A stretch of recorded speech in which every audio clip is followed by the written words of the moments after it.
Et salut les Padawan, nouvel épisode du coup du challenge 5K ou 50K. Donc ça fait un mois que j'ai pas fait de vidéo là-dessus, tout simplement parce que j'étais en attente. Mes ordres étaient déjà placés. Et bah bonne nouvelle, mon ordre sur AAV, si vous vous souvenez, j'avais déjà placé donc il y a un mois. Il y a un mois, j'avais notamment le 5 mars. Voilà. Le 5 mars, j'avais déjà placé un ordre d'achat sur AAV à 116 $, alors qu'il était à plus de 250, je crois, un truc comme ça. Donc, clairement, cet ordre-là est passé. Sur Link, non, sur Link, on est toujours en attente avec un prix à 8,01 $. Donc, plutôt cool. Et bah, le reste, et je vais vous montrer tout ça rapidement. Hop. Ici, donc, on est toujours en attente sur cet ordre limite-là. AAV, on est full. Et tout le reste également, on est full, hein. Donc vraiment toutes les barres sont pleines et bah, pas grand-chose d'autre à dire là-dessus. Moi, je suis vachement satisfait en fait de ces des prix moyens d'achat que j'ai réussi à choper. Étant donné le contexte, je suppose que bah, je- enfin, c'est sûr que j'aurais aimé, il y a une chose que j'aurais aimé, c'est j'aurais aimé bah, du coup faire plus de DCA. Aujourd'hui, avec du recul, bah, je me suis dit, tu vois, par exemple, sur RAI, j'aurais dû faire plus de DCA. Et c'est toujours un peu le, le truc qu'il faut se dire, c'est qu'il y aura toujours des opportunités. Et parfois, on a toujours l'impression de les rater, en fait. Et qu'on a toujours envie d'être à full 100%, quoi. D'être à 100% avant que ça explose. Mais c'est rare, en fait. C'est pratiquement impossible, en fait, d'être à 100% avant que ça explose, à moins que ça fait 3 mois que tu attends et que tu et que t'as pas investi et que tu n'as pas non plus profité des différentes baisses.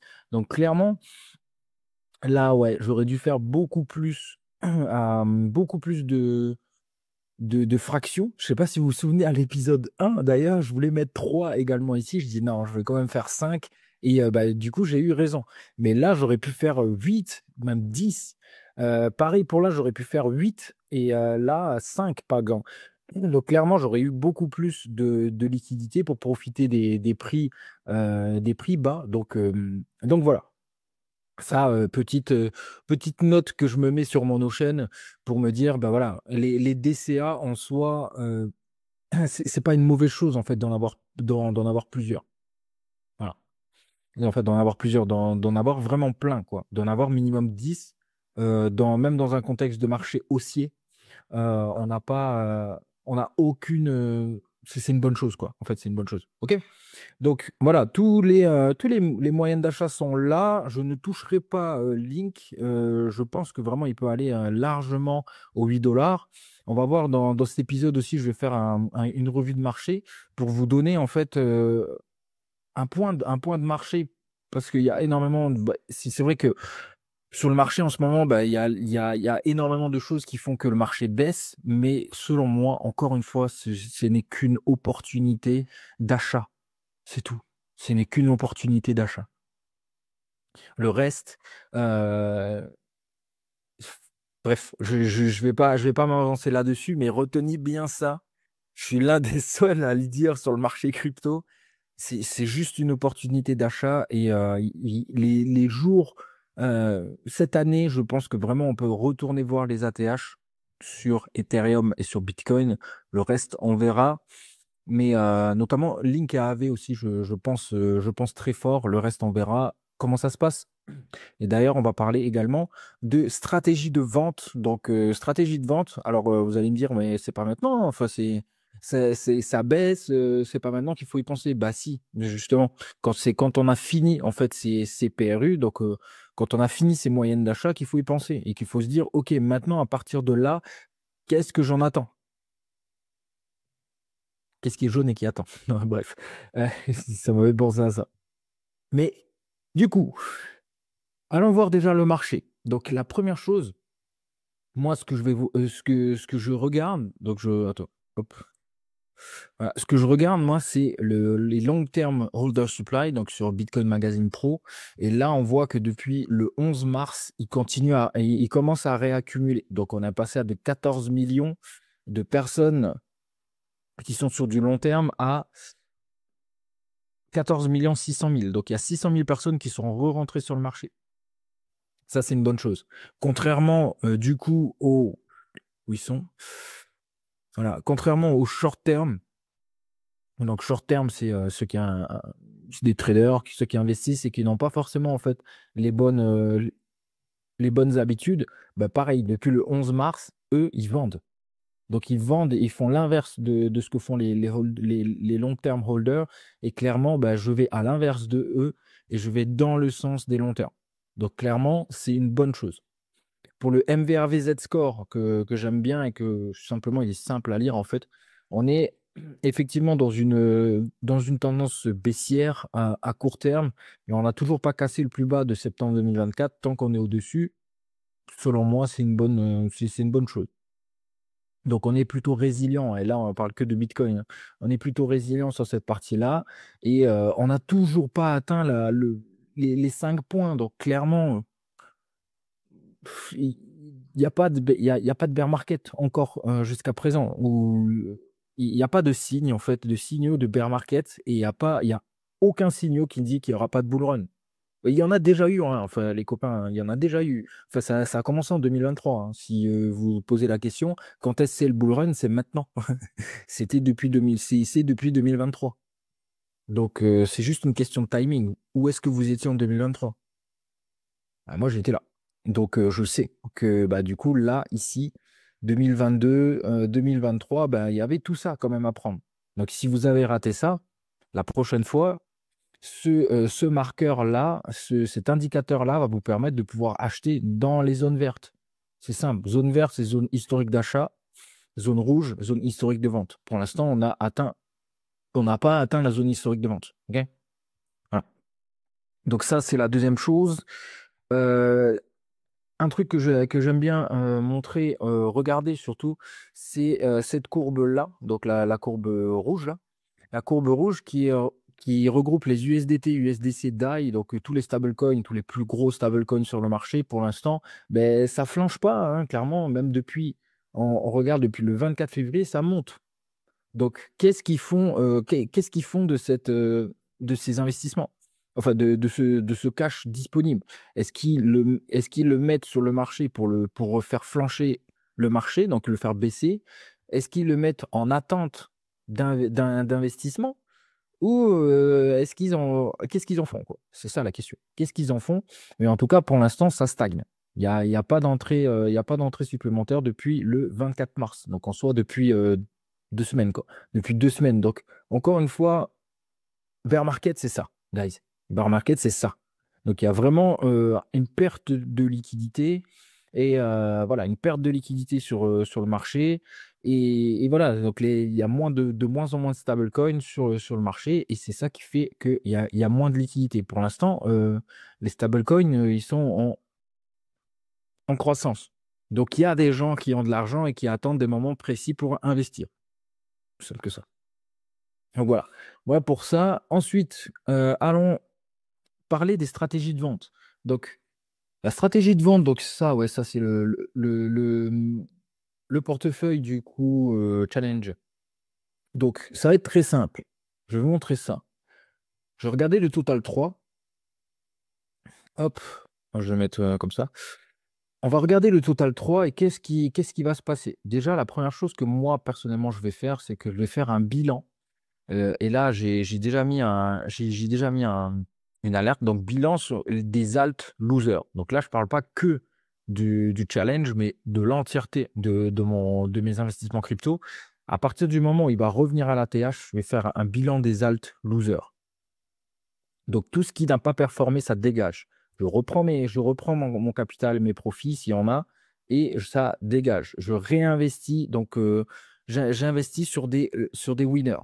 Et ensuite, quand j'ai mis notre alerte à 1,5 trillion de dollars, je fais un bilan des alt winners. C'est à partir de ce moment-là que je vais commencer à vendre mes alt winners. en fonction du marché, de la structure, de plein de choses. Mais dans cette partie-là, ça va être vraiment la partie vente. OK? Donc, vraiment, ah ben, oui, j'ai déjà mis en fait, mais c'est dans cette partie-là que je vais passer dans la partie vente, dans la partie rouge. Donc, vraiment, j'ai largement le temps. Largement le temps. Je ne suis pas pressé et clairement, je suis vraiment pas pressé. Donc, cette stratégie, elle est très simple. Pourquoi? Parce que, bon, en fait, le Total 3, ça regroupe l'entièreté du market cap crypto, excluant Bitcoin et Ether. Du coup, il y a toutes les cryptos, sauf Bitcoin et Ether. Et donc, que des altcoins et des et des stablecoins. Vu que les stablecoins, ça bouge pas en soi. Donc, bah, du coup, voilà, c'est pas visible dessus. Sauf s'il y a vraiment. Enfin, bref. Mais c'est pas vraiment visible sur cette courbe-là. Bref. Donc, ce qui se passe, c'est que bah, quand ça monte ici, par exemple, imaginons que voilà, voilà, du 4 novembre au 2 décembre, ben, les altcoins ont performé. Alors, je vais voir, par exemple, on sait un AAV. Est-ce que du 4 décembre au 2 décembre, AAV a performé? Bah là, clairement, oui. On peut voir ici, même du 18 novembre au 4 décembre, même au 9 décembre, ça a performé. Donc clairement, lui, AAV, il a capté de la liquidité venant il a capté de la liquidité. Donc du coup, c'est un performeur. Et même, tu peux prendre, tu peux le calculer ici. Tu prends de là jusqu'à son plus haut. Donc notre ami, il a fait 218%. Donc ici, on retourne sur le total 3. Et là, le total 3, lui, il a fait, hop, lui, il a fait 100%. Donc clairement, AAV est un performeur sur l'ensemble des altcoins parce qu'il a fait 218%, alors que la globalité du marché des altcoins a fait 100%. Donc à partir de ce moment-là, bah, on peut extraire donc du coup les winners et on peut extraire les losers. Et donc, à des moments qui sont clés, on peut se dire, bah là, ouais, effectivement, si, imaginons que là, le marché crypto part d'ici à là, il y a potentiellement 80%, un truc comme ça, 75%. Est-ce que déjà ma crypto, donc mon altcoin, a fait plus de 75%? Si c'est oui, bon, elle a performé. Si c'est non et qu'elle a fait, imaginons, 40 ou 30%, c'est un loser. Il n'a pas profité, il n'a pas capté de liquidité entre là et là. Du coup, je ne veux absolument pas rester exposé dans cette partie-là. Parce que clairement, ici, ça va être de la zizanie, ça va être de la full spéculation. Et clairement, ici, je veux que des winners, pour être placé au bon endroit sur du solide. Voilà, en tout cas, c'est ma stratégie. Voilà. Donc, avec le Total 3, on peut vraiment identifier qui sont les winners en termes d'altcoin et qui sont les losers. Et à partir de là, on peut prendre des décisions qui sont chiffrées. Voilà, aussi simple que ça. Donc, si vous êtes intéressé par des stratégies de vente qui sont performantes, en fait, il y a les stratégies de vente qui fonctionnent et il y a les autres. En fait, si ça ne fonctionne pas, ce n'est pas une stratégie. Donc, il faut vraiment être au clair là-dessus. C'est qu'une stratégie de vente, il faut la comprendre, il faut l'appliquer, il faut la tester avant que ça se passe. Donc là, moi, j'ai déjà fait cette stratégie en 2021, ça a bien fonctionné. J'ai fait x45 en 2021, donc c'était cool. Et donc, simplement, mais moi, je vais l'appliquer, en fait, au final. Je vais l'appliquer et si ça vous intéresse d'avoir 4 stratégies différentes que vous allez pouvoir tester avec moi et que vous allez pouvoir simplement vous approprier cette stratégie et voir laquelle vous correspond le mieux, je vous mets un lien dans les commentaires, vous pouvez vous inscrire, vous allez avoir en fait un guide, l'ensemble d'un guide pour avoir toutes les stratégies ultimes que j'ai utilisées, surtout qui fonctionnent en fait, que j'ai utilisées, on s'en fout, mais qui fonctionnent et qui m'ont permis de générer du cash depuis 2017, depuis que j'investis en crypto. Donc, je vous mets tout ça juste en bas.